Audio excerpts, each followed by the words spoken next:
Kia ora everyone.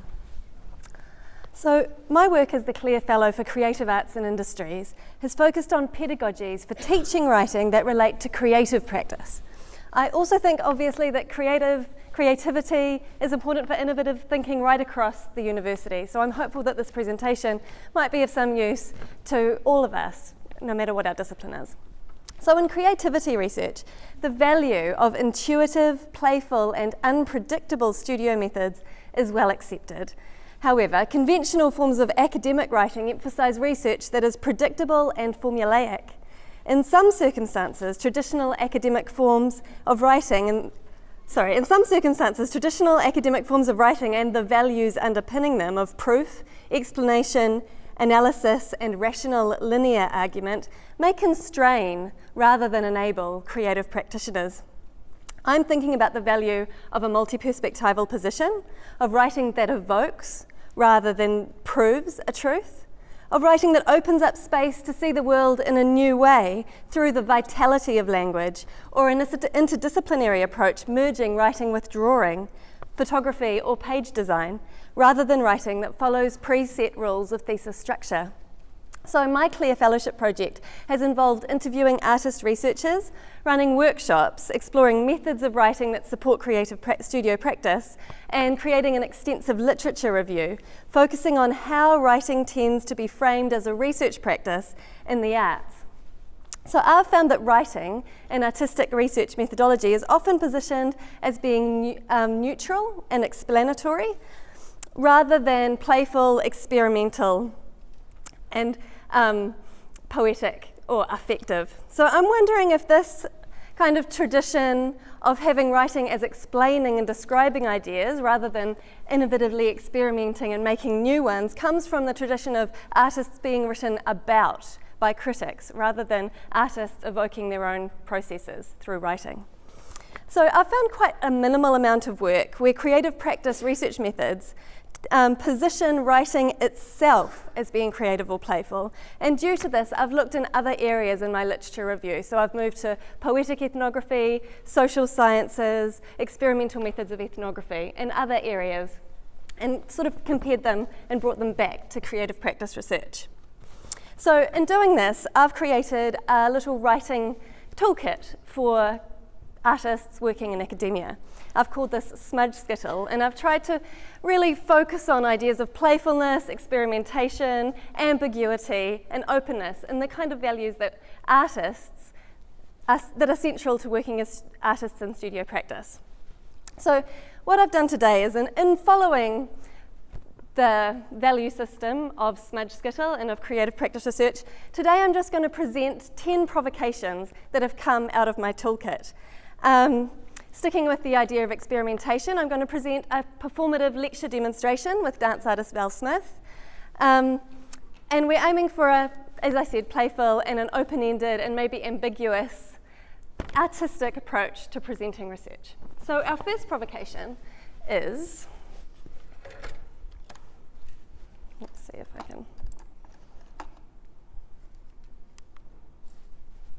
I can make the, oh, here we go. We only want number. Here we go.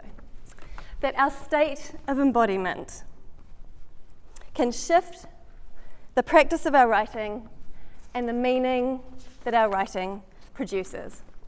So in order to think about this, I think we need to think about embodiment, and we'd like to try just a small, moving, sensing task with you now. So it's very simple, and you do not need to be coordinated or a movement practitioner in order to participate in this task. So what we'd like you to do is just stand up, and we'd like you to stand over both your feet in a way that you feel is in alignment with gravity. So you might like to imagine your pelvis, ribs, and your head as globes that balance over the top of each other. If you want to have a stretch or move your shoulders, do whatever your body needs right now to get some oxygen, get your blood moving just a little bit.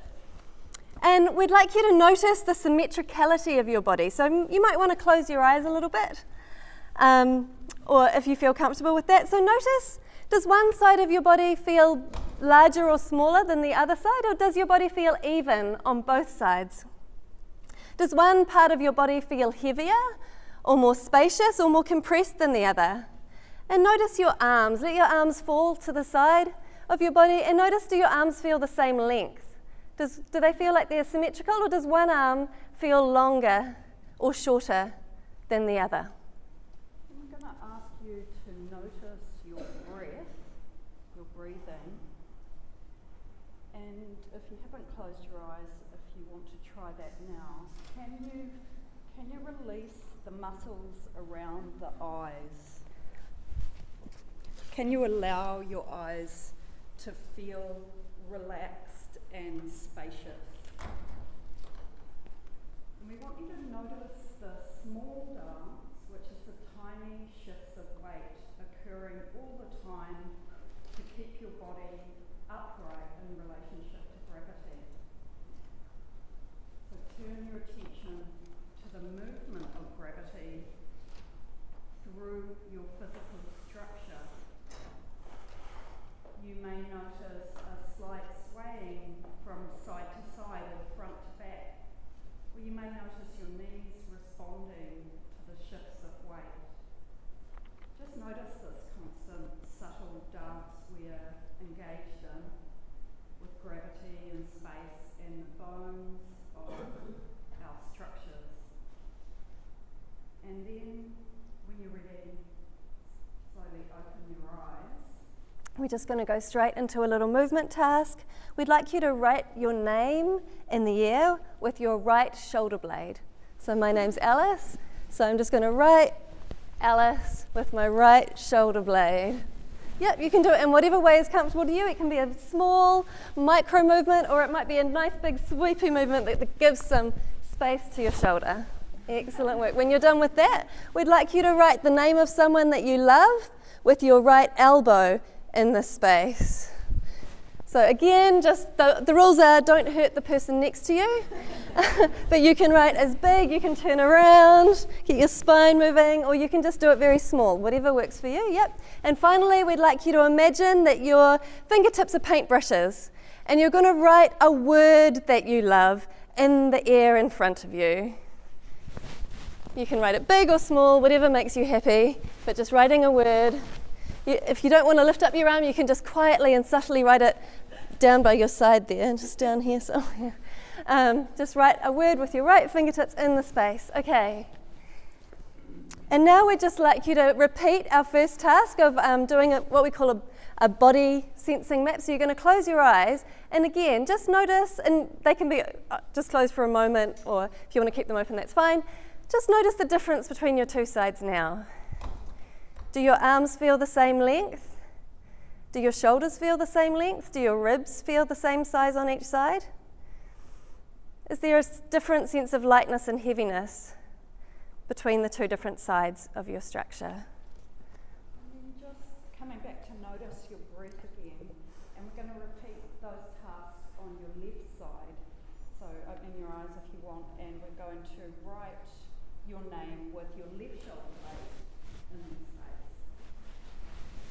You might want to try a strategy that's different to the strategy you tried last time, or do exactly the same thing, but feel the difference between the coordination on your left. Yep. And then writing the name of someone you love with your left elbow. And just notice anything that feels different doing that really right.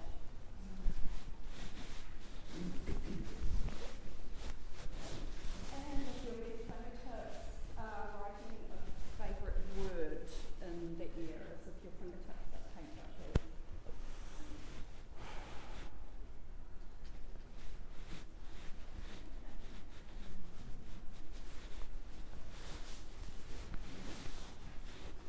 Great. And when you finish that, just one more time, coming back into our stand and our small dance. You can be eyes closed or eyes open, and just noticing your structure after we've done this very simple little exercise on each side. Just notice if your feelings have shifted. Notice how it feels if there's a little bit more oxygen moving in your body. And when you feel satisfied, you can come to open your eyes and sit down, and we'll move on to provocation number 2.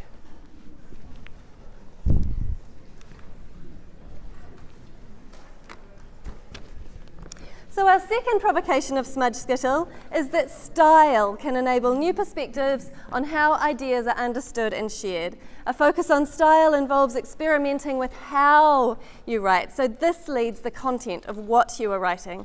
Working with style involves working at the point where language meets the page, meets the reader. Experimenting with the style of your writing could be like experimenting with the clothes you wear through the day, noticing colour and dynamic and the force your words evoke. We think of our friend Gilles Deleuze and how he writes that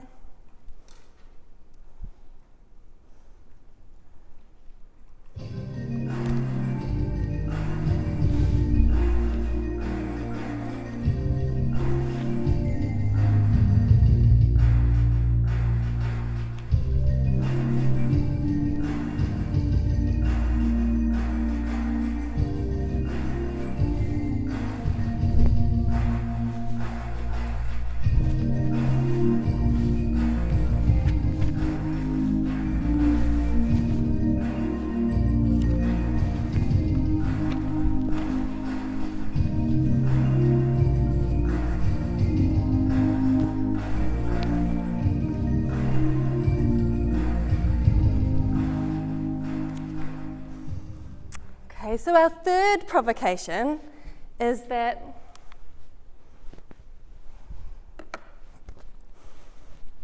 we'd like you to imagine that we are a book and you are our readers. Imagine you are reading us from 20 years in the future. You are time travelling through us, and we are time travelling through you at the point of the shape that ink makes.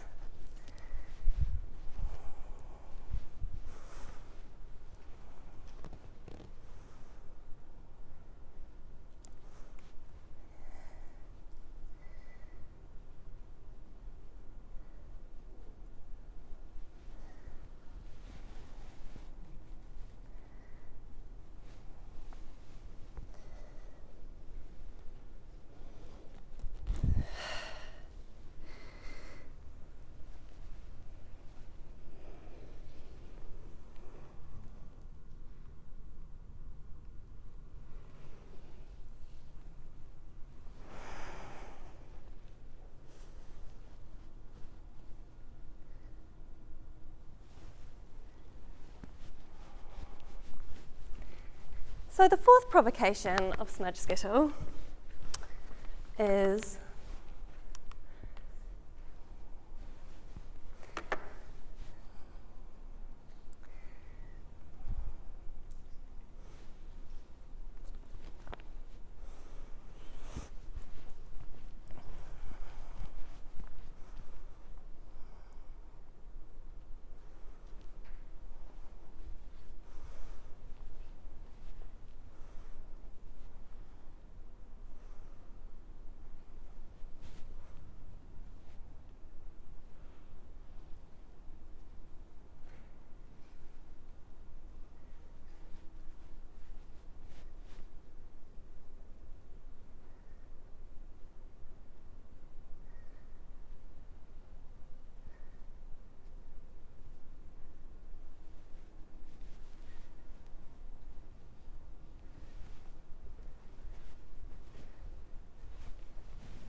so the fifth provocation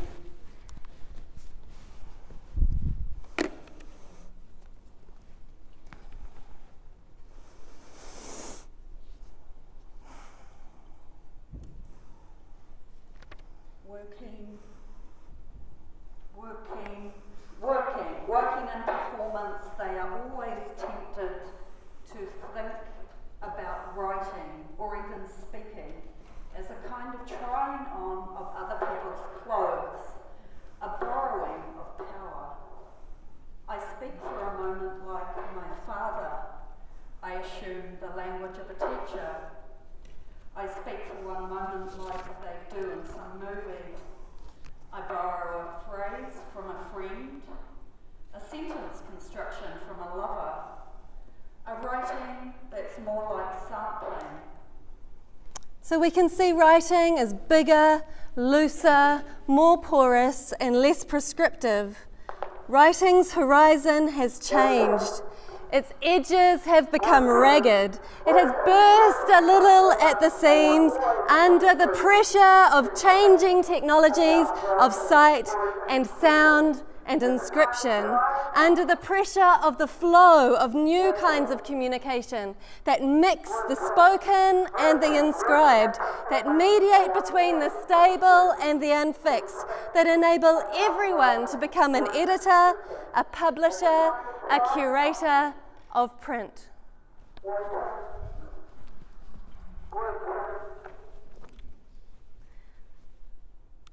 Our next provocation is this. Oh, but not that. There we go.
We might now talk about writing in the expanded field, a field in which writing's conventional autonomy, that is, its objectivity, its truthfulness, and its transparency, is in question, as writing has opened out fully into its material and conceptual contexts.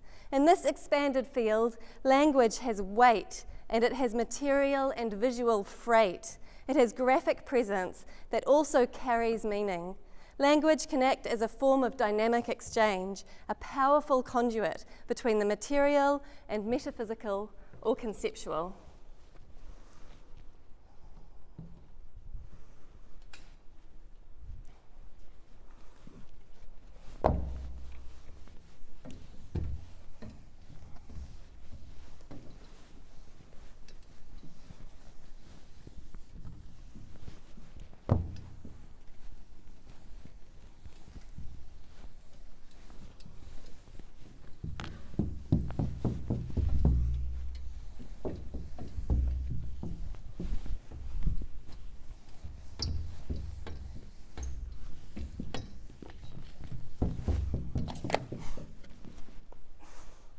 So our next provocation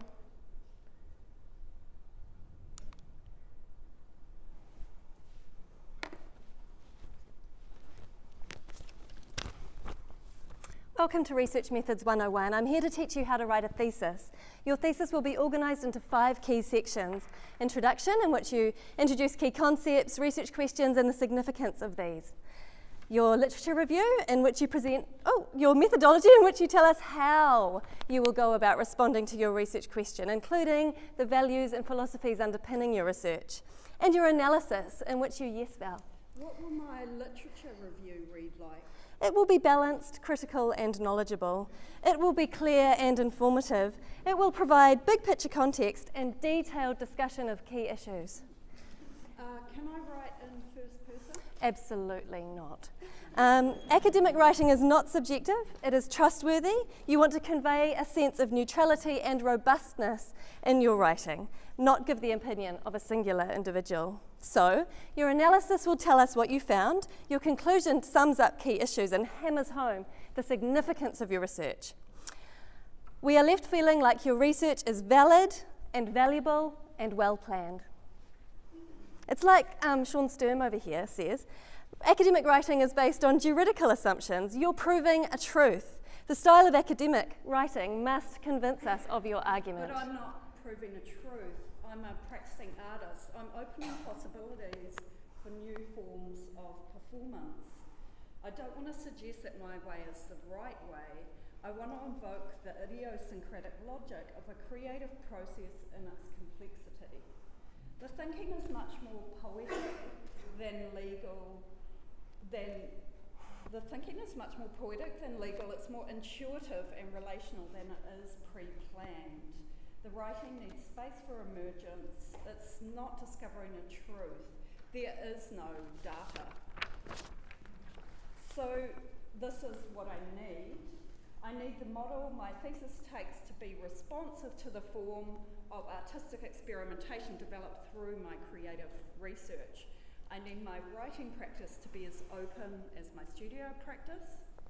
I need you to be open to multimodal forms of research articulation, writing in different styles, video, sound, still image, graphic design, and layout. My work will engage sensory and virtual modes, and I need to see a range of different exemplars to enable me to create my own model that suits the idiosyncrasy of my practice. I need the conventions to be open to fluidity, to change, as the models of knowledge production relevant to my profession are also constantly changing and fluid. Okay, let's move on to provocation 8. So the provocation 8 is that the principles of neurodiverse teaching graft well to principles for supporting artistic research. Neurodiverse students often feel discriminated against by the dominance of written assessment. And practice-led research also pivots on the belief that forms of knowledge outside of the written are vital to recognising the rich potentiality and vitality of knowledge production. So we're wanting to encourage multimodal research, sensory research, and playful approaches that are quite spacious and responsive to knowledge production.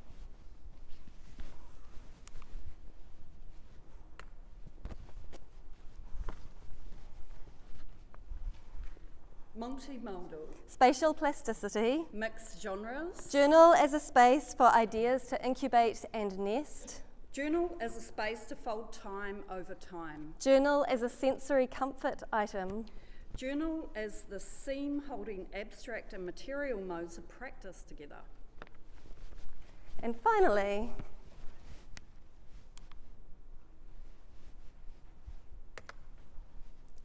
this is our neurodiversity slide.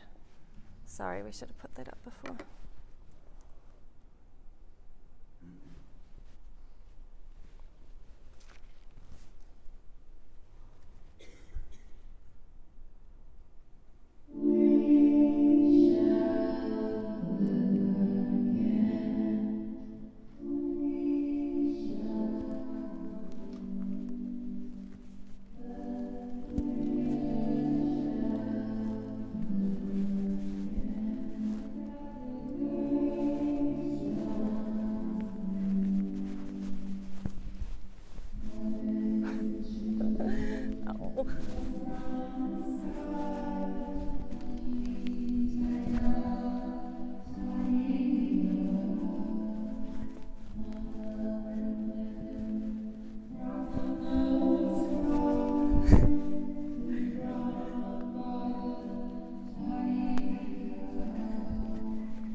Thank you.